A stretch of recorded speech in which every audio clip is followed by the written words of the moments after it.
Mehsana Sabarmati report Godhra કાંડનું સત્ય film મોટી સંખ્યામાં નાગરિકો નિહાળે તે માટે આયોજન રાજ્યસભાના સાંસદ મયંકભાઈ નાયક દ્વારા કરાયું વિશેષ આયોજન 21 થી 24 નવેમ્બર દરમિયાન સાંસદ મયંકભાઈ નાયકે નાગરિકોની ફિલ્મ જોઈ શકે તે માટે વ્યવસ્થા કરવામાં આવી છે। 4 દિવસ માટે મહેસાણાના નાગરિકો ફિલ્મ જોઈ શકે તેવી વ્યવસ્થા ઊભી કરાઈ। ગોધરા કાંડની સચ્ચાઈને ઉજાગર કરતી આ ફિલ્મ નાગરિકો મોટી સંખ્યામાં નિહાળે તે માટે વ્યવસ્થા કરવામાં આવી। સ્ટોરી રિપોર્ટ બાય મયુર પંડ્યા। ગુજરાતમાં 2002માં જે સાબરમતીના S6 રેલવે કોચ ઉપર ગોધરામાં કાવતરાપૂર્વક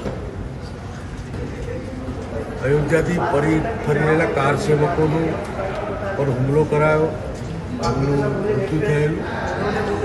એ પછી ગુજરાતમાં કમ્યુનલ રાઇટ્સ થયેલા, એમાં આખી દેશ અને દુનિયામાં દેશના યશસ્વી વડાપ્રધાન આદરણીય મોદી સાહેબને જે રીતે બદનામ કરવામાં આવ્યા, પરંતુ સત્ય પરેશાન થાય છે, પરાજિત થતું નથી।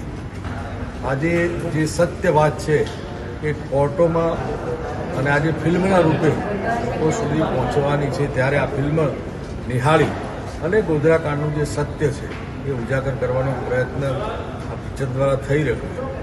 ભારતીય જનતા પાર્ટીના કાર્યકર્તા તરીકે આજે અમારા બધા જ કાર્યકર્તાઓ આ ફિલ્મ નિહાળી અને પ્રજા વચ્ચે જે સાચી વાત છે એ પહોંચાડવાનો પ્રયત્ન કરવાના છે।